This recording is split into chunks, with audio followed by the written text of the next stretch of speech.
O que o teatro baiano tem? Podcast do projeto Memória do Teatro da Bahia, Galeria Online. Esse episódio conta com a participação de Mônica Santana, Marcos Lopes e Fábio Vidal.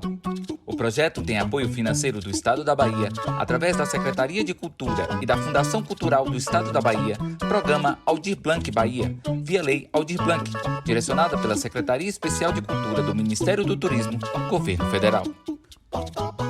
Estamos começando o que o teatro baiano tem e hoje temos aqui as presenças ilustríssimas de Mônica Santana, atriz, dramaturga, jornalista, diretora e tudo mais que ela possa fazer e queira.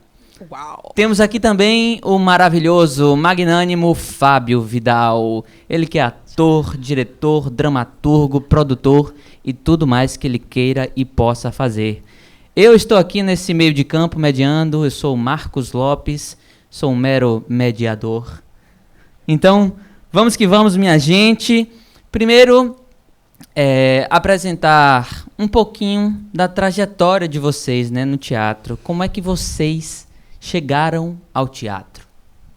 Bate para o ímpar? As mulheres primeiro. Eu sabia que isso ia ser usado contra mim em algum momento. Privilégio consentido. Ainda bem que eu não direcionei a fala pra ninguém. Tá né, ninguém, tá vendo aí? Olá. Boa qualquer horário que você estiver ouvindo. É isso, sou Mônica. Eu me dei conta de que essa pergunta ela pode ter algumas respostas diferentes. Com o tempo eu fui me dando conta de que eu comecei a fazer teatro antes do que eu achava que eu tinha começado. Efetivamente, aquela velha história da escolinha que a gente é muito tímida, muito cabisbaixa, muito introspectiva e vai fazer teatro na oficina da escolinha para ver se melhora. E aí alguém diz, olha, você até que é legal, hein? Vai lá. Mas aí eu me dei conta, com a coisa lembrando que de criança eu tinha uma coisa de escrever, de encenar umas coisas que eu chamava de novela, porque eu não sabia o que era peça de teatro. Aí eu fazia as novelas e escrevia no caderninho aquilo que eu tinha encenado antes, que continua sendo o meu método de criação hoje, algumas décadas depois. Então, acho que começa aí. Dessa coisa, desse ato de brincar, que a gente segue brincando, vida fora. É uma oportunidade que a gente tem, né, de seguir brincando adultos, não perder esse lado. Mas aí veio teatro em centro espírita, teatro espírita. Acho que a primeira vez que eu entrei em temporada em cartaz foi aqui nesse teatro do SESI, com um espetáculo infantil chamado Tintino, há 21 anos atrás. Foi a primeira vez que eu entrei em temporada em teatro comercial. Acho que outro começo. Começando pelo começão, né? Começando pelo começo. Saudações todas, todos, todes. Muitas parecências nossas, Mônica, de início também, desde criança, jardim de infância, e eu era chamado para fazer as peças porque eu falava alto, que é um dado, uma característica de minha família, né? O senhor está aqui do lado e assim, por que você está falando como se estivesse lá? A velhinha surda, ele acompanha por aí. em toda parte. E aí tem essas fotos, né, no jardim de infância fazendo teatro, então, e tinha uma questão que eu sempre fui muito tímido. E aí, no momento de fazer a cena, acontecia algum efeito de desarnar em cena e de me sentir à vontade também, mostrando para os outros, né? Até demais, né? Até demais, algumas horas. E aí, também fiz centro espírita, quando eu falo que as parecências Kardec tá batendo palma pra gente. Olha, agora. Kardec. Tchau, Kardec. Participei de um centro espírita que a gente fazia sempre peças, ainda sempre num teor amador. Então o teatro estava sempre presente, apesar de nunca ter, até os 15, 16 anos, frequentado muito teatro. O pai sempre levava a gente para cinema, para circo, mas teatro não tenho nenhuma memória de assistir. Eu que acabei levando os meus pais depois, inicialmente para assistir as minhas peças e depois criando um hábito na família também. E fiz escola técnica. Logo nesse período que estava saindo do centro espírita, me tornei um agnóstico, larguei o espiritismo e encontrei o teatro. Eu fiz durante 4 anos que eu me formei em técnica em eletrônica lá, teatro com Jacques de Beauvoir. E tinha uma rotina muito grande, a cada ano pelo menos eu fazia uma peça nova, boas peças, era muito intuitivo o trabalho, o texto era dado, a gente memorizava e fazia sem muita sofisticação. E logo quando eu saí da escola técnica, eu já entrei para a escola de teatro, onde eu me formei. Desde então, isso passando dessa fase semi-amadora, né, para um profissionalismo, isso foi em 93, então aí já se vão são 28 anos. Eita. De percurso desde que acabei entrando na escola e assumindo mais essa feitura com uma seriedade, com estudo, com uma pesquisa e com um treinamento que acabo estabelecendo até os dias de hoje. Maravilha, maravilha demais. Gente, vamos aqui para a próxima pergunta, para seguir o nosso baba. Vou lançar, quem quiser responde primeiro, não tem isso de primeirão, né? Quem quiser responde. Qual a sua memória mais viva do Teatro da Bahia? Com voz de locutor. Mônica botou o microfone em risco, eu pensei que ela ia responder, né? Mas aí eu posso falar. Eu também. Não, eu vou falar logo, porque eu estou também vivendo um processo artístico que perpassa, né, pensar pelas memórias e tal. E hoje eu estava falando muito de um espetáculo de alguém que já passou, vai passar por aqui, que é Diego Araújo, que se chama Quase Ilhas, que eu acho que foi a última coisa que mais me impactou dentro de assistindo o teatro. Eu digo que é uma obra que eu acho que ela não cabe dentro do termo teatro. Acho que ela atravessa teatro e atravessa outras linguagens artísticas. Mas só para quem está ouvindo aqui não assistiu, um espetáculo que é o primeiro espetáculo brasileiro falado integralmente em Iorubá. E ele remonta uma palafita dentro de um espaço que é uma instalação cênica. E ali você vai imergindo, vai estar num lugar, vendo esses performers agirem, molharem você, dançarem com você, falando a língua que, para alguns de nós, alguns falam, né, dominam a linguagem do Iorubá, principalmente por conta do axé. Mas eu não entendia nada do ponto de vista da língua e te ativa outros sentidos. É uma peça que eu assisti 4 vezes e gosto muito. Acho uma das coisas mais incríveis que o teatro baiano fez nos últimos anos. Bato cabeça para Diego Araújo. João Guisandi já tinha feito essa pergunta e eu respondi que foi Merlin ou A Terra Deserta. Foi um espetáculo nesse período inicial que eu estava entrando na escola de teatro de 93, com a direção da Carmen Paternostro. Foi um acontecimento na cidade. Foi realizado no ICBA, no Goethe Instituto. E era um espetáculo que tinham duas. Na verdade, só lembro que é Merlin ou A Terra Deserta, e Merlin tinha um subtítulo, a segunda parte, que eu não estou lembrando agora. E eu tenho muito presente ainda muitas imagens, porque algumas pessoas que depois viraram muitos meus amigos, foi a primeira vez que eu os vi em cena e fiquei encantado com a encenação. Foi a primeira vez que eu vi Evelyn Büchiger em cena. Eu estava sentado no lugar que era uma voz que vinha falando Arthur, e quando olhava era Evelyn, toda de azul, lindíssima, abraçando. Eles fizeram foi a primeira vez que eu vi Lúcio Tranchesi também em cena, mas no cão, no diabo doido, né? Fazendo meio mundo de coisa, malabares, circo, acrobacia, cantando, e era um espetáculo muito musical, que tinha um elenco maravilhoso, Pepeu, Iami, Iulo César, Fafá Menezes, Édilo Mendes, uma galera muito, e eles numa conjunção. Depois eu fui saber um pouco mais do processo criativo, que eles ficaram internos, que foi feito em cima das Brumas de Avalon, mas na verdade é uma adaptação desse mito do rei Arthur, que acabou que tem esse texto dramático realizado da Úrsula e do Tancred Dost. Eu acho que é isso. A memória não está completamente apagada. Está de parabéns. Está de parabéns, é uma memória viva, né? E era muito bonito, era muito físico. A Carmen vem do universo da dança, então ela permeou o espetáculo muito com esses universos coreográficos, físicos, E a primeira encenação durava umas 2 horas e meia, a segunda também o mesmo período, e eram 2 dias seguidos que você vinha.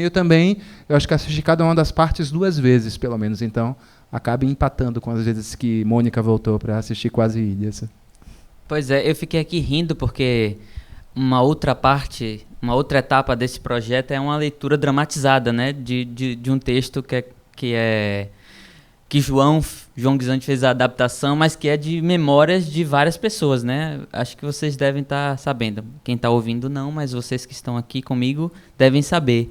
E eu fiquei rindo porque essa sua memória tá no texto, né? E aí eu me lembro da gente fazendo, é uma cena cômica, Guinevere, Arthur, aí Evelyn Buchiger, Lúcio Tranquese. Você falou os nomes, o teatro é baiano, mas os nomes são uma embolação. Não, é muito rasplafá, né? É muito rasplafá.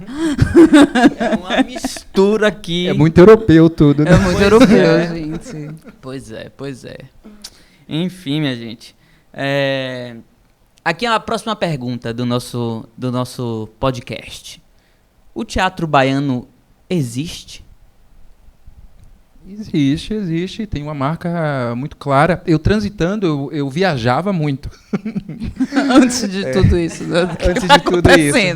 E depois que eu comecei a viajar muito, e viajei muito pelo Brasil, muito pelo interior do Brasil, para outras regiões, e eu vi que temos uma produção que eu não dava tanto valor, porque eu pensava que a gente estava muito atrasado e a gente foi muito de ponta, inclusive com relação a políticas culturais, como aconteceu nos primeiros governos do PT aqui fazendo propaganda política, né? Você ganhou um cachê, já, mas era depois que eu tive a consciência de como estava avançado todas essas discussões e as produções que a gente acabava realizando aqui. Claro que o que acaba surgindo como máxima ou como marca do teatro brasileiro, e esse colonialismo está sendo revisto também, é o teatro muito mais de São Paulo e de Rio. São Paulo tendo uma preponderância maior. Mas eu tenho uma consciência da diversidade que existe aqui de fazedores. Acho que tem uma coisa particular, que a gente não tem companhias com uma tradição, um histórico maior, como em alguns lugares a gente tem companhias de 50, 60 anos. Aqui, se você pegar as companhias, elas talvez não tenham esse formato de estar em um grupo mesmo formado. A companhia está muito atrelada a 1 a 2 pessoas que fazem o nome da companhia ir adiante. Mas como você tem um projeto como o Grupo Oficina, por exemplo, apesar de estar esqueci o nome dele agora, do Zé Celso, como a marca registrada, você tem um processo mais coletivizado também, uma marca estabelecida, como outros grupos pré-existentes lá. Aqui, quando perguntavam antes das companhias de Salvador, né, há uns 20 anos atrás, não tinha muito o que falar. Eu acho que o próprio advento da cooperativa baiana ajudou essas companhias a terem um tempo de maturação um pouco maior, mas, mesmo assim, acho que também é muito do nosso tempo de agora ter esse formato que não é muito coletivizado, é muito mais individualizado as permanências, e acho que as pessoas lidam muito com coletivos que se transitam, mais do que com a permanência em grupos mais fixados. Respondi a sua pergunta? Você deu uma volta, mas respondeu. Respondeu, tá respondido aí. Eu acho que sim. Qualquer coisa eu volto quando a Mônica terminar de falar. Pronto, beleza. Eu acho que sim, e eu sinto isso que Fábio fala também. A gente, com a gente é o vira-lata do vira-lata do vira-lata, né? Com toda essa lógica colonial que ainda persiste, tá tudo bem? Tá tudo bem, pode continuar, lá na manhã. Essa lógica colonial que ainda persiste, a gente se reporta para o Sudeste sempre nessa perspectiva de um olhar que parece que a gente está abaixo, né? E quando você começa a circular e toma mais propriedade, tanto o que está acontecendo fora daqui, quanto da potência que a gente tem aqui, eu fico assim, bicho, a gente produz muita coisa com muita qualidade, com condições muito precárias, né? Muitas vezes, muito precariamente, né?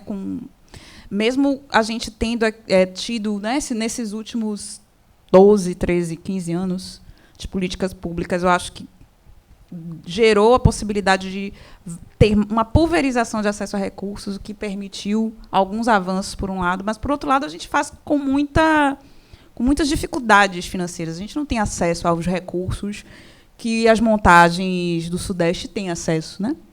Mas, ainda assim, a gente, justamente, criativamente, a gente dá voltas e realiza coisas que eu acho de muita força, assim, de muita inventividade. Eu acho que essas obras, inclusive, que vieram nas nossas memórias, são exemplos de obras que foram muito inventivas, né? E marcam um modo de fazer, ainda que elas não necessariamente conversem entre si. E acho que isso que Fábio fala é uma realidade. Assim, a gente teve um momento nos anos 2000, 2010, até nesses últimos 20 anos, a gente teve um momento que a gente olhava para a cidade e via um conjunto de grupos, né? Em companhias e tal, então você conseguia citar. E acho que, seja pelas questões econômicas, seja por questões... Enfim, daria para a gente fazer uma longa conversa sobre contemporaneidade. Mas a gente, muitas vezes, é impelido a trabalhar de modo mais individualizado mesmo. Seja pela urgência de falar determinados assuntos, seja pelas condições de produção. Acho que essas coisas não se descolam totalmente, né? Mas eu tenho muito orgulho do que a gente tem de teatro baiano, assim, da diversidade, da potência, da beleza e das capoeiragens que a gente dá nas contingências. Lembrei de uma questão também que, quando eu comecei logo a fazer teatro, eu tinha uma perspectiva, não sei se é errado ou não, mas ainda tem um eco desse pensamento, de que o teatro de Salvador era muito pautado no universo que orbitava pela escola de teatro. Isso aí da década de 90, e isso começou a ter uma abrangência maior por outros centros formadores e produtores. Teatro 18 que surgiu, o Teatro Vila Velha que cada vez ganhou um espaço e ainda se mantém como um espaço importante de produção. Teatro Castro Alves, que ficou um bom tempo parado, começou também a surgir como um centro formador. E além desses movimentos que geraram esses grupos ou essas residências que começaram a ser estabelecidas também na cidade. Projetos outros começaram a transitar por cá, como o palco giratório, que eu acho que é muito importante, de circuito, esses intercâmbios que criam na própria cidade. Eu assisti muita coisa muito boa vindo nessa programação. Os festivais de teatro, que começaram a ter uma constância, onde eu fui brindado, eu fui muito reformulado na minha visão de ator e de espectador de teatro, que eu sou os dois, muito por muitos espetáculos que eu tive acesso por essas iniciativas. E também trazendo a importância que a escola acabou também... acho que diminuiu a importância dela nessa centralidade, mas ela também começou a fomentar muitas pesquisas e encontros, inclusive com o advento da própria pós-graduação. Muita gente de outros lugares vieram para cá, acho que influenciaram também em formas de fazer teatro, dramaturgias, e contribuíram ou fazem parte também de como essa história está sendo escrita nos momentos de agora. Muito bom, muito bom. É engraçado que eu não circulei, né? Eu não circulei muito com espetáculos ou fazendo teatro, artes em si, mas dos relatos que a gente tem de pessoas que saíram, né? Que foram para Eixo, Rio, São Paulo, ou até para outros lugares do Brasil, a gente tem um respaldo muito grande, né? Os artistas da Bahia têm um respaldo muito grande por fazer arte aqui nessas condições que a gente já conhece bem, e são muito bem vistos, né? O problema, de fato, é esse, né? Que as políticas públicas vieram, ajudaram bastante, mas a gente ainda enxerga uma estagnação, né? Digamos assim. Aí o mercado daqui, se comparado com Rio e São Paulo, perde de 5-0, né? Afe Maria. E trazendo um gancho para essas questões de política pública, política cultural e das dificuldades que existem em fazer teatro, aí eu acho que tem um pouco a ver com a pergunta que eu faço, que é: vocês optaram por fazer obras solísticas por essas questões de política, de logística, de grana, ou foi muito mais um ímpeto de um artista querer estar só em cena, digamos assim? E aí, parou ímpar? Deixa eu ir agora, tirar desse lugar. Eu tentei sair do teatro algumas vezes e não consegui. muito por conta dessas inconstâncias ou de não conseguir encontrar esses caminhos de produção. Depois desse relato que eu dei, que eu passei nesses 4 anos fazendo teatro na escola técnica, eu fiquei 2 anos no limbo da escola técnica sem saber como montar ou sem ser chamado para fazer nada. Nesse momento eu esperava o telefone chamar ou convites aparecerem para atuar. E isso começou a me irritar muito. Participei de 4 grupos de teatro diferentes, esses grupos não tiveram uma sobrevida maior. Num determinado momento eu tive a consciência que era importante gerar repertórios de trabalho para me manter profissionalmente, e só consegui realizar esse objetivo, esse planejamento, porque havia um universo em torno que propiciava isso. Há 10 anos anteriores, se fosse na década de 80, de 70, eu não teria essas condições. Eu me especializei em editais. Eu não sou uma pessoa que tenha grandes contatos ou acessos a financiamento, e essas fontes de oportunidade de você concorrer a financiamentos públicos para a realização de atividades artísticas começou a acontecer num período que eu estava muito numa busca de modos de me manter na arte. Já sabia que não me adequava ou não conseguia entrar nesse mercado mais de televisão, de cinema, de ser chamado. E veio sempre uma vontade. Teve um momento na minha vida, Marcos, que eu fiquei muito irritado porque eu me sentia refém da profissão. Nesse período que eu fiz Cinderela Baiana, inclusive. Eu tava esperando a hora que esse título iria aparecer. Não, eu nunca falo disso, eu fico todo rubro. E me colocava no lugar assim, quando você não tem muita escolha para fazer, a primeira oportunidade que vem, você opta. Abraça. E isso acontece com muitas pessoas, não só na carreira artística, mas eu acho que carreiras que lidam com essa autonomia, de você lidar muito com as marés, com esses altos e baixos. Então, tinham períodos na profissão que tinham muito trabalho para fazer, outros que secavam, não tinha nada para acontecer. E era um lidar com essa ausência. E aí que teve esse convite, né, que eu fiz para a Meran, para a gente começar a fazer o Seu Bom Fim enquanto investimento, já pensando nessa criação de repertório, que só foi propiciado por essa política cultural que já existia, onde a gente conseguia ter esses financiamentos a partir dessas concorrências de edital, como já foi falado. Mas entra essa contingência que é manter repertório. Eu tentei fazer esse repertório até com uma outra atriz, que foi Débora Moreira, no meu espetáculo de formatura, que foi Acrobatas, mas não conseguia, porque não conseguia ter um fluxo de trabalho que justificasse eu ter o tempo de Débora, a disponibilidade dela todo o tempo. E a minha primeira produção foi Acrobatas.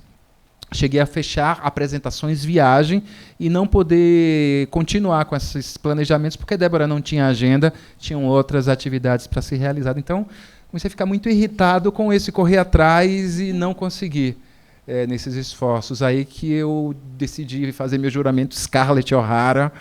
Vou fazer um espetáculo solo que dependa só de mim para ir à cena. E nisso lidei com as oportunidades que surgiram, as chamadas que vieram também de outras pessoas, de assuntos, e acabei gerando repertório, outros, durante esse tempo de trabalho, e que, inclusive, me incapacita de estar realizando trabalhos de outras pessoas.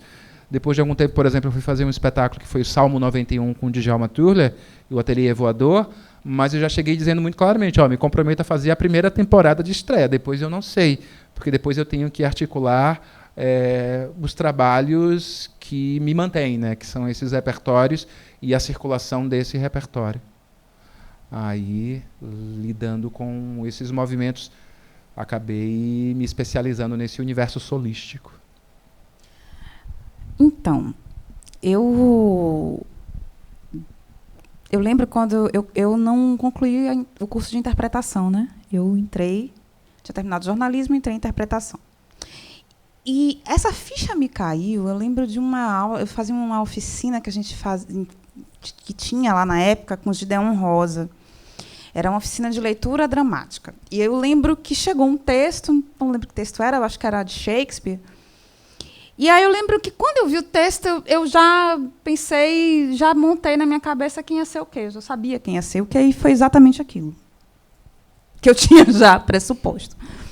E eu acho que eu fazia aí eu lia muito pouco, e aí eu entendi assim, se eu quiser fazer algo, eu não posso esperar. Eu vou ter que fazer meu rolê, porque a lógica vai me levar para essas situações aqui, assim, sabe aqueles momentos de epifania? Vida segue.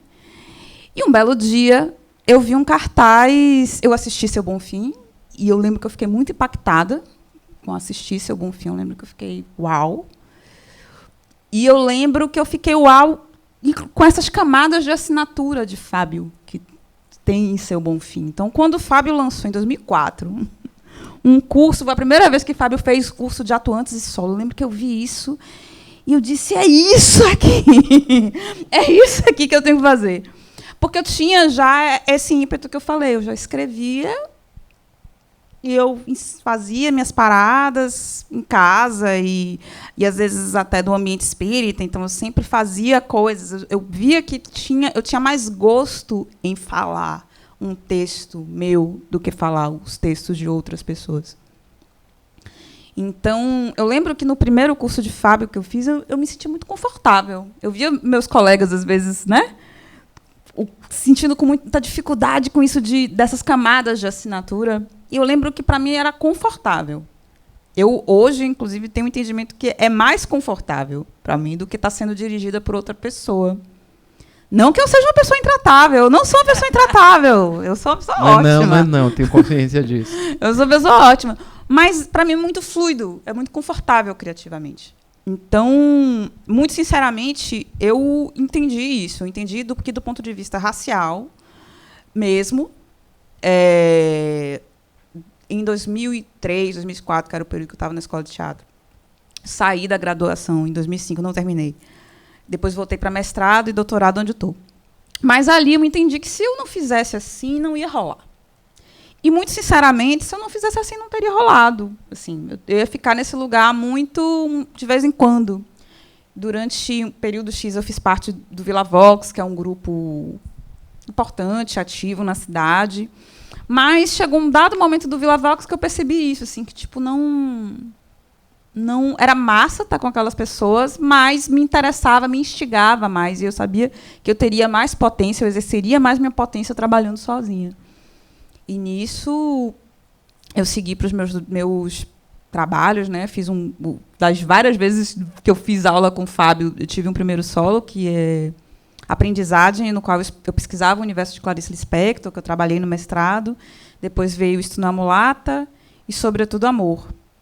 Então, são 3 solos, dos quais 2 estão mais ativos, estão mais à mão, e eu entrei nesse modo. Assim, acabo que eu vendo o Fábio, eu lembro que a gente sempre trocou muito, fiz quase assistência de Fábio algumas vezes, né, de direção, então ficava vendo muito o modo de Fábio trabalhar, assim, de se organizar. E eu, às vezes, quando estou com uma preguiça, assim, tipo, ai, gente, eu não queria fazer mais Isso na Mulata. Queria mais ficar falando sobre isso, gente. Eu acho a discussão do meu trabalho, eu acho tão óbvia que às vezes me cansa, é muito cansativo falar certas coisas ainda. Mas, por outro lado, velho, mas o cenário é esse. Essas coisas ainda fazem sentido, não é porque você está enjoada de fazer. Lembre de Fábio. Aí eu lembro, porra, Fábio faz Seu Bonfim há quantos anos? Não é porque eu faço há 5 anos Estamos lá, que deu. Acho que não deu, acho que tem muita coisa para fazer ainda. Então, vamos lá procurar festival? Vamos lá procurar festival. Acho que tem isso, assim. Eu acho que fazer... Isso me deu uma liberdade muito grande também. Por outro lado, é muito gostoso trabalhar junto, né? Justamente sai de minha zona de conforto, me coloca numa zona de fricção. Porque a gente vai além também quando a gente está com o outro. Porque o outro te leva para lugares das quais você não tem controle. Então, isso é encantador.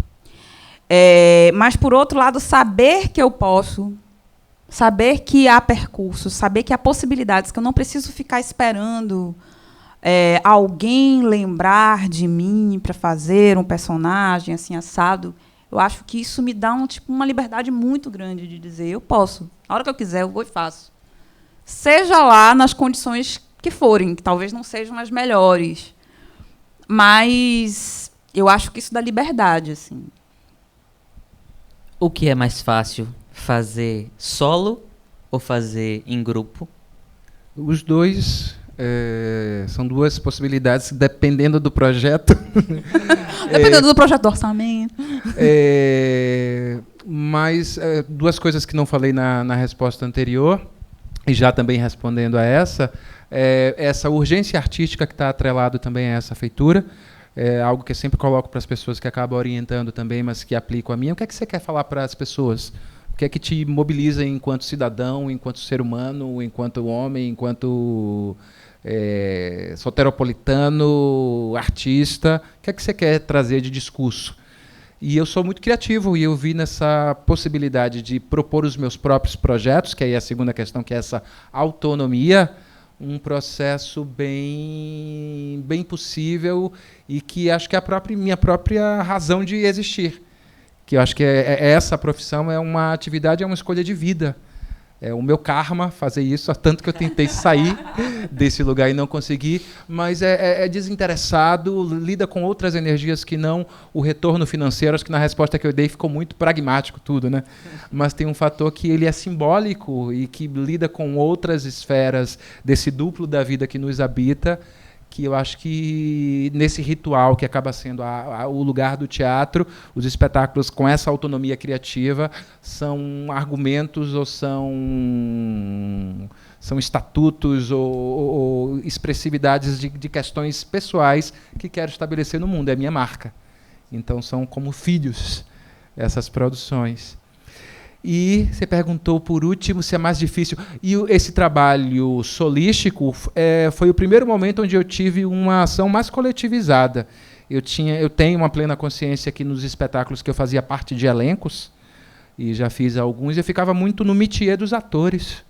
Eu circulava entre os atores ou dos artistas que vinham compor a cena, cenógrafos, figurinistas. E quando você está assumindo um projeto que é seu, você ganha um outro approach para o mundo. Você começa a lidar com questões que são administrativas, burocráticas, contábeis, que te faz, na verdade, ter uma outra amplitude de atividade. Então você acaba sendo muito mais amplo. O último espetáculo que eu fiz, que já tem um tempinho, 2013, que foi Joelma, eu tinha uma equipe de mais de 25 pessoas envolvidas. Então, apesar de ser solo, teve essa possibilidade de diálogo e interação com um coletivo muito grande. E entendo quando você fala que é mais difícil ou mais fácil na questão de estar na cena. É mais difícil ou mais fácil estar nesse jogo de cena? E depende muito de que cena está sendo feita.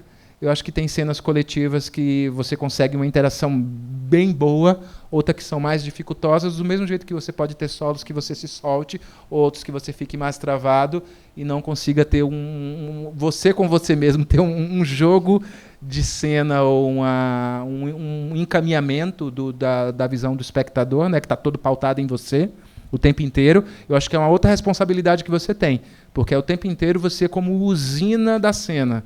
É você como gerador desse foco das coisas que estão sendo estabelecidas. Claro que você usa cenário, figurino, elementos, mas é você que está fazendo a energia acontecer para com o público, costurando. Com uma outra pessoa, isso pode ser mais facilitado, porque não é você o tempo inteiro, se for dividir meia hora, porque também tem alguns espetáculos que você, em coletivo, que você entra para fazer 5 minutos e sai. Outros que você fica o tempo inteiro também em cena. Eu acho que é muito mais nesse tipo de comparação. É quanto tempo talvez você precise estar gerando essa energia na cena, e no monólogo é você que está conduzindo. Massa. É isso. Eu acho que é importante até pontuar isso que Fábio falou, que eu não sei se ficou evidente na minha fala também. Só vou voltar nesse ponto. Porque eu acho que, claro, que há uma decisão que é pragmática pelo solo, mas eu, sinceramente, acho que essa decisão, antes dessa decisão pragmática chegar, tem uma decisão que é dessas urgências de alma, que é o que fazem você manter o trabalho. Então, quando eu falo, por exemplo, isso de Estudar Mulata, que é um trabalho que eu fiz a partir de uma série de incômodos que eu vim agora escrevendo sobre, né, na pesquisa do doutorado, eu vim remontar a memória que vinha desde a infância. Então, tinha uma série de incômodos que foram se justapondo e se acumulando sobre o modo como eu via, antes de eu me entender como mulher negra, mas que que a gente muito incipientemente, enquanto criança, percebe que tem um caldo ali, que tem um modo ali, que as pessoas tratam algumas de um modo diferente, e com o tempo você vai entendendo o porquê. Então, quando chega no momento de ir na sala de ensaio, você começar o trabalho, esse caldo vem. E esse caldo que te empurra para essa experiência aterrorizadora de estar sozinho na sala de ensaio e criar. Quando você ainda não tem uma dramaturgia, muitas vezes, né? Quando você não tem esse olho do outro, que, como eu disse, para mim é confortável esse trabalho do entrar e criar, mas é um conforto que é isso, não é um conforto do sofá, né? Ao mesmo tempo, você ter um compromisso com a outra pessoa é o que te obriga a levantar e ensaiar. Né? Eu, por exemplo, quando eu fechei sala de ensaio, defini, primeira coisa, vou pegar não sei quantos dias na Casa Preta, vou pagar tanto. Por causa disso, eu fui ensaiar. Eu paguei a sala de ensaio. Taxímetro correndo. Tá pago, né? Tá pago. Pago, velho. Pegou a sala, agora vai trabalhar, burra, vai ficar aí sentada. E isso te vai, mas quando você tem outra pessoa, você tem um compromisso com outra pessoa e você vai trabalhar com essa outra pessoa e esse compromisso com o outro te move, né? Então, na real, confortável mesmo em processo de criação, não tem muita coisa, né? Você vai negociando o quê? Porque cada trabalho vai te dar determinado desafio, assim. Chegou um momento, como eu disse, que esse meu último solo foi Sobretudo Amor, que estreou em 2017. E em 2017 eu tive a oportunidade de fazer um espetáculo com muitas mulheres, que é o Loucas do Riacho, de Raíssa Bonfim. E tinha muitos desafios. Há muito tempo eu não ficava com tanta gente junto, né? Mas, ao mesmo tempo, aqueles encontros com aquele grupo de pessoas ali, me dava tanto que eu acho que me alimentou para as criações que estavam acontecendo em paralelo, esse solo meu que estava acontecendo em paralelo, se construindo em paralelo. Então, eu acho que tem isso, assim, acho que o ato de criar, muitas vezes, quando nada está muito favorável, ele vem por uma urgência existencial, assim. Algo que dentro de você não aguenta e você precisa jorrar. No conjunto, você vai ter esse jorro, às vezes, com mais negociações, com mais mãos dadas. Mas, e acrescento isso que Fábio fala, que é muito importante, porque muitas vezes, especialmente quando você vai lidar com as pessoas, quando as pessoas te propõem, assistem teu solo e falam, solo. Então, você não pode apresentar aqui de tal. Tá? E não entendem que é solo do ponto de vista da cena. Mas você tem um entorno de pessoas ali para tornar aquilo possível e viável. E, de fato, para mim, foi decisivo entender as diversas dinâmicas. Me deu uma outra maturidade do que a fase, por exemplo, que eu estava no Vila Vox, que eu chegava no ensaio, chegava no teatro, a direção é que falava com iluminação, eu só chegava na hora, vai para o lado tal da luz, vamos para o lado tal. E era isso. Hoje não é mais assim, né?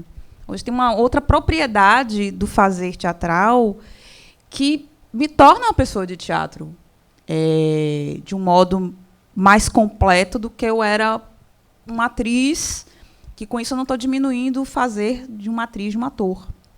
Mas eu estou dizendo da integração com o conjunto de criadores que tornam essa arte possível. Entendo super. Eu fiz, em 2018, eu tinha os mesmos anseios, digamos assim, de vocês, né? Que era estar em cena só e tinha coisas que eu queria muito falar, né? Eu acho que eu não consegui dizer tudo que eu queria, porque eu acho que nenhuma obra artística vai caber tudo que a gente quer falar para o mundo. Mahabharata. Mas rolou, né? E eu tinha muito esse sentimento também de estar só em cena, mas de que existia todo um arcabouço, várias pessoas que estavam juntas comigo, de mãos dadas, assim, falando, vai lá que vai rolar. E eu ouvindo vocês, me deixa muito, muito feliz e emocionado, e também me deixa numa situação de... Eu não sei se eu conseguiria fazer como vocês fazem, assim. Porque a forma de criação de vocês é muito peculiar. Eu tive a sorte de ter Guilherme Rander como diretor do meu espetáculo. Eu o convidei para dirigir. Mas vocês têm uma forma muito peculiar de criar, que são vocês com vocês mesmos. Em cena, né? No ensaio. Cria, escreve, assiste. E é muito peculiar e eu acredito que seja muito mais difícil, né? Como é estar só na criação, na sala de ensaio? Vai você, Mônica, eu tenho começado tudo agora. Ele é terrível, esse menino. Olhe, assim, percursos diferentes, né? Cada solo acaba que teve um percurso diferente. Na Mulata, de fato, como eu disse, como tinha muita agonia, eu acho, que tinha ali envolvido, um caldo de... Então, eu comecei, de fato, sozinha na sala de ensaio, mas você vai criando mecanismos para não estar só, absolutamente. Então, acaba que você está só em alguns momentos, você não está só o tempo todo. E aí, tem uma coisa que é bacaninha, que eu aprendi na academia, que é a revisão aos pares, né, com pares. Que é... que todo o processo de pesquisa vai ter. Você vai chamar pares para ver isso que você está criando e avaliar isso que você está criando. Isso está dentro da ciência. A gente faz isso. Então, chegou um momento X de na Mulata que eu já estava com algumas células, eu chamei Fábio. Eu chamei outros artistas, ou, na época, eu lembro de fazer videochamada com uma artista, uma grande amiga. A gente combinou abrir o Skype e eu fiz a cena no Skype para ela ver. E nisso a gente foi trocando. E você vai fazendo esse trabalho de gerenciar essas escutas do que aquelas pessoas que estão te vendo. E nesse gerenciamento você vai definindo o que você vai ficar daquilo que foi dito do que não. Até chegar o momento de entrar produção, de entrar música, de entrar iluminação, cenografia, figurino. E esses outros criadores vão completando os sentidos. Então, por exemplo, eu me sinto muito feliz das pessoas que vieram trabalhar comigo, porque elas foram trazendo sentidos que muitas vezes não estavam nem tão nítidos da minha cabeça. Que quando aquela pessoa traz, por exemplo, quando uma Nayara homem vem e propõe uma maquiagem, que é uma maquiagem toda que a experiência dela como maquiadora, de perceber que a primeira coisa que as mulheres negras ou de traços negros pediam era para afilar o nariz, é para disfarçar a boca, né? Claro que eu acho que hoje muita coisa mudou de 5 anos, felizmente muita coisa mudou nesses 5 anos. Mas há 5 anos atrás ela falou a primeira coisa que as pessoas me pedem quando eu vou fazer qualquer curso de automaquiagem. Então essa experiência, e que eu parei para pensar de fato, durante muito tempo, eu aprendi a afilar o nariz em maquiagem. Então, na maquiagem da festinha, eu vou usar isso. Mas, de fato, a experiência de Nayara, enquanto maquiadora, trouxe um conceito para mim, que é um conceito fundamental para uma série de discussões raciais. E que a contribuição dela na cena faz uau. Para mim, faz muito, né? Então, falei demais, já. Pensando no tempo, né? Na edição. Meu Deus, tô demorando minha resposta. Fale, mulher. Tô demorando minha resposta. Mas é isso. Não se censure, né? Não se censure. Não se reprima. Não se reprima. E não se censure, claro. Claro. Mas é isso. Acho que a gente vai criando mecanismos, entendeu? Para não... Porque não é um trabalho exclusivamente só, né? E aí, acompanhando os ensaios de Fabinho, eu fui ver a potência da câmera, né? O quanto a câmera é um amigo, pode ser um parceiro ali no seu processo criativo. E, claro, que quando você consegue recurso e cachê, a existência de um assistente de direção, né? Uma coisa tão legal, assistente de direção, que vai estar ali trabalhando contigo, te ajudando, e não é só o seu olhar, né, naquele cotidiano, né, aquela pessoa para estar te dando suporte no cotidiano de criação. Acho que faz muita diferença, assim. Massa. Vai lá, Fabinho. Eu tô fazendo um novo trabalho que se chamará até agora de Monólogo das Sombras. Meu Deus! Que eu vou lidar com as minhas sombras, é autobiográfico, Vou fazer um espetáculo autobiográfico. E me prometi que eu ia usar um outro modus operandi, que eu tive o privilégio de sistematizar no meu mestrado, que é de pensar como se dá essa criação. E é muito difícil sentar na cadeira e tentar escrever o texto que virá. E eu sempre parto, claro, de ideias anotadas, soltas, e levo essas ideias para a sala de ensaio e faço um grande período que eu chamo período do sim, em que eu começo a escrever e a corporificar as cenas as mais maravilhosas que os seres humanos já fizeram na face da Terra, e as mais imbecis e execráveis também. Maravilha! Tem coisas que no dia seguinte você vê ou lê e diz assim, o que é isso? Fui eu mesmo que fiz isso. Escreve, deleta. Né? E acabo nem deletando. Tenho esses bancos de cenas e bancos de fala. E acaba sendo um processo que ele é muito indireto. Ele não é prático. Mas foi como eu consegui encontrar modos de realização. É gerar esses períodos. Eu sou muito CDF nesse sentido de estabelecer cronogramas. Então, boto cronograma de tal data, tal data. Aí sou muito rigoroso com essas horas. Se eu marco 8 horas da manhã, eu sou pontual comigo mesmo para estar nos ensaios às 8 horas da manhã, mesmo que não surja nada nos ensaios, né? E lidar com esses processos de insistência. Mas eu sinto que eu perco muito tempo, porque eu comecei também nos processos que aconteceram de Sebastião e de Joelma a poluir o espaço de objetos, de elementos, e sempre o processo é de ir tirando as coisas. Tanto que no final Sebastião não tinha nada na cena, né? Era tudo, mas eu comecei a entrar num processo que vinha muito de excessos e cortes seguidos. Que aí eu uso a máxima Chico Science, que eu me organizando posso desorganizar, e eu desorganizando posso me organizar. E vou seguindo com esses altos e baixos que o processo que o processo apresenta, né? De você achar que é uma merda aquilo em determinados momentos. Para que é que eu estou parando meu tempo para fazer isso? Todo mundo vai achar uma porcaria o que eu estou fazendo. Ou então variar entre a soberba, né? De se achar também o rei da cocada preta. Porque Nunca a cocada fiz nada preta. melhor na minha vida. Ninguém nunca fez algo tão bom. E aí é pensar que como é processual e como eu não sei o que vai ser feito no final. Sempre os projetos que eu escrevo são projetos de processos criativos, que vão ser agenciados por esses fatores, que vão ser essas etapas criativas e que num determinado momento vai resultar em algum trabalho. Então eu sempre tenho matrizes criativas, eu tenho horizontes que são delimitados, que vão estar nesse cozido, nesse processo envolvidos. Qual é essa temática, que tipo de técnica eu vou desenvolver durante esse período para poder realizar a cena, que músicas ou reformadores podem estar coligados a esse tipo de atividade, e aí vou descobrindo como é esse processo. Mas ele é muito... Com o Seu Bonfim eu levei 3 anos para desenvolver o espetáculo, mesmo porque eu não tive patrocínio, fiquei devendo no final de tudo. Depois, com patrocínio, esses processos foram otimizados para 1 ano e meio, os últimos espetáculos. Joelma, que foi o mais rápido, tinha 9 meses, mas aí a gente já parte de muitos elementos já postos por conta do curta que o Edson estabeleceu em Joelma.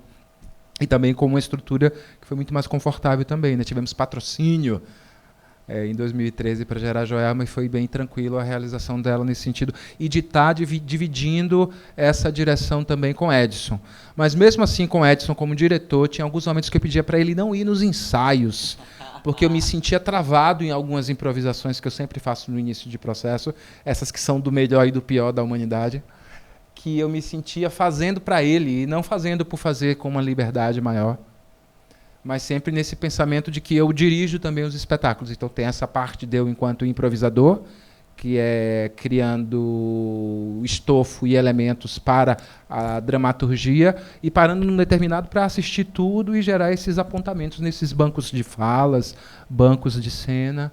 Então é uma profusão, é um mangue de elementos que ele tem essas estruturações, eles estão contidos dentro de etapas ou de uma sistemática maior que os envolve. Maravilha. Minha gente, Eu queria fazer só uma última pergunta, a gente está chegando já aqui no limite do nosso podcast, que que conselho vocês dariam para quem está, nesse momento, principalmente em casa, e querendo muito falar alguma coisa para o mundo? O que é que vocês dariam de conselho para um atuante, uma atriz, um ator, que está querendo fazer um solo e não consegue sair do lugar? Acho que é por aí. Eu sou cheio dos conselhos, né? Olha, então jogue no mundo. Que insistência, ela é fundamental, de que é um investimento que você faz com seus interesses, suas pulsões, suas vontades, e que essa energia que você dá nesse objeto, nesse criado, ele te retorna também, inclusive financeiramente, para a cena. Problemas posteriores serão resolvidos posteriormente, mas resolva o máximo que puder agora, porque amanhã tem mais. É importante fazer. E o que não se sabe fazer, se aprende. E o que você pode ter ajuda de outras pessoas. E não querer que esses resultados sejam imediatos. É um processo. E o processo é muito interessante porque ele faz você rever o que você está fazendo, você vai ganhando cada vez mais uma segunda natureza ou uma corporificação do que você está fazendo também. Eu sou de um teatro que é muito ensaiado, então eu ensaio muito para levar para a cena. E nesses ensaios tem muitos processos de descoberta e de autoapropriação. E é fazer, não tem nenhuma... Por mais que se tenham conselhos passo a passo, é você que vai fazer sua história.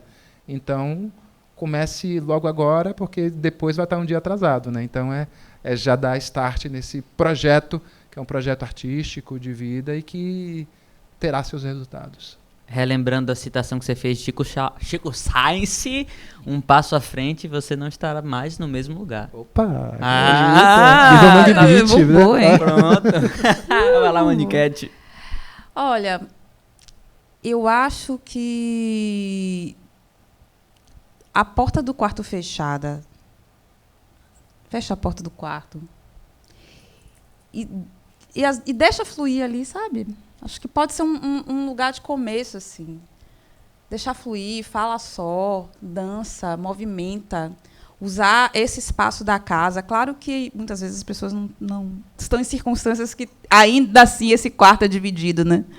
Nem sempre ficam sós. Então, pensando especialmente naquele caso de mulheres, mães, crianças, e aquele espaço é dividido, nem sempre tem esse espaço da solidão que nos propicia criar, assim, também. Mas eu acho que esse espaço do deixar jorrar, se não é o corpo em movimento, assim, por exemplo, para mim, muitas vezes, colocar uma música X, tem certas músicas que dão gatilhos X, a depender daquilo que você queira criar, e que escutar aquela música já te coloca num engajamento de corpo, de fala, de emoção, que pode ser um disparador, assim. Eu acho que é a partir daquilo que você, da urgência que você tem, pense que disparadores você pode ter a seu favor ali para a criação, né? Mas primeiro deixar que esse jorro venha, sem esse sim que Fábio fala, né? Esse sim de deixar jorrar, deixar sair, deixar esse caldo tomar esse conjunto de legumes ali começarem a dar sabor, para daí, depois disso, colocar outros temperos para essa criação ficar o mais palatável possível. Mas eu acho que deixar sair é a primeira coisa. Assim, não negar, não interromper, não dizer não posso, não sei, não sou capaz, assim. Claro que não vamos ser meninas, né? Em algum momento, essas frases maravilhosas vão aparecer. Tô com vergonha, isso tá uma merda. Vão tocar uma bomba quando eu estiver fazendo isso. Vão me jogar a lata de leite, vou ser cancelada. Tudo isso vai vir. E que bom que vem, porque é importante ter autocrítica, né? Ter crítica é importante ter. Mas, assim, no início, a criança quer sair, bicho. Bora empurrar essa criança para fora. Vamos empurrar. E quando tiver condições, chamar as outras pessoas para as várias funções que essa criação vai precisar ali. Mas o primeiro é dizer sim para ser o ato. Entender que isso muitas vezes é vital para a gente. Se colocar em criação é vital para a gente. Seja lá o que você vai fazer com isso. Às vezes não é. Eu, por exemplo, várias vezes eu escrevo um monte de coisa que não vou usar. Ninguém nem vê. Mas daquele jorro, daquele alívio de ufa, escrevi isso. Vai limpando, parece, que a mente e os olhos para que uma coisa potente possa emergir. Se você não tiver em trabalho todo dia, bicho, nada vem. Acho que tem algumas ilusões com relação aos atos criativos, né? Das pessoas iluminadas, que estão, sei lá, uma hora vem o espírito da musa e o criador cria, essas coisas assim. Não é assim, é trabalho, é todo dia. É todo dia fazendo alguma coisa, ou estando disponível. Às vezes não é nem com o corpo ali engajado, mas se você já está num ato criativo, as coisas vão chegando por outras formas. Uma frase que te diz e você, opa, um livro que chega, alguém que comenta, uma peça de roupa que você já vê ali, isso aqui tem a ver com, pode servir para tal coisa. E quando você vai ver, você está fazendo uma colheita para aquela criação. Mas se colocar em abertura é fundamental para as coisas virem chegando e você poder brotar, assim, poder acontecer. Fiquei um pouco rural, né? Foi uma fala... uma fala... A fertilidade vem daí, a criatividade de tudo, tá tudo certo. Eu não vi o ruralismo aí, não. Você viu essa coisa? Eu me vi jogando as sementinhas na areia. Os legumes, né? O caldo. Joga lá e vai, os legumes, enfim. Rolou uma feira. Pois é, mas é o fruto do trabalho, né, que vem depois, né? Mas se bem que tem alguns processos, tem algumas pessoas que conseguem ter a visita do Espírito Santo, do momento de iluminação. Cláudia Barral tem um dos espetáculos que eu não lembro, acho que ela sentou a bunda e escreveu durante uma noite e estava pronto. Fez algumas à parte. Tem uma amiga também, Solange Miguel, que ela está agora em Brasília, que ela me vendo escrever, ela diz, como você gasta tempo? Que ela falava sempre que ela ouvia e que internamente ela processava as informações, que quando ela sentava para escrever um texto, ela sentava para escrever esse texto e era aquilo, pronto. Não tinha essa produção de lixo. Mas eu não dei essa sorte. Eu não funciono assim. Gente, bem pouca gente bem pouca assim, gente, acho né? que é assim. Eu acho que a questão da transpiração para a criação, ela é fundamental. Só uma coisa que eu não sei nem se a gente tem, mas eu acho que assim, mesmo esses casos do jorro, mas está criando num outro lugar, está receptivo, entendeu? Essa ideia está sendo elaborada ali. Sendo elaborada, não foi no dia só, entendeu? certo? Não é um negócio que vem. Eu lembro de uma vez, claro que o texto não é nada demais, mas eu lembro de uma vez uma frase que ficou na minha cabeça durante dias e dias e dias. Eu lembro que esse negócio me perturbava. Era uma frase de Clarice Lispector, que eu entendi errado. A frase era... Clarice dizia, eu quero mais é uma realidade inventada. A frase de Clarice. A frase que eu entendi era, eu não quero mais uma realidade inventada. E essa frase ficou... Esse negócio me encheu o saco. Eu lembro das vezes estar fazendo outra coisa e vinha essa frase. E o Ita... Aí até que um dia, acho que eu tomei um negócio... uma cachaça, qualquer coisa, eu sei que eu sentei e fiz um conto. Eita, perdi gotos. Vai ser... Jurema, ela bebeu Jurema. Mas assim, só para dizer que tá às vezes em outro lugar. Aquele texto pode ser uma coisa de 3, 2 horas ali que você escreveu e jorrou. Mas tem um lugar que tá, entendeu? Não sei. É um palpite. Minha gente, a gente ficaria aqui conversando várias horas, né? Falando isso, esses processos criativos. Já vai acabar. Já, quem tá aí ouvindo também faz um aí pra gente se sentir representado. Ai, gente, foi ótimo estar aqui com vocês hoje, viu? Muito grato pela partilha. E estamos aqui finalizando agora o que o Teatro Baiano tem. Esse podcast que faz parte do projeto Memórias do Teatro da Bahia. E é isso, minha gente. Até a próxima. Um beijo grande. Bom dia, boa tarde, boa noite. Um beijo. Um beijo. Cheiro também. Fiquem com Deus e até amanhã. O projeto tem apoio financeiro do Estado da Bahia através da Secretaria de Cultura e da Fundação Cultural do Estado da Bahia. Programa Aldir Blanc Bahia, via Lei Aldir Blanc, direcionada pela Secretaria Especial de Cultura do Ministério do Turismo, Governo Federal.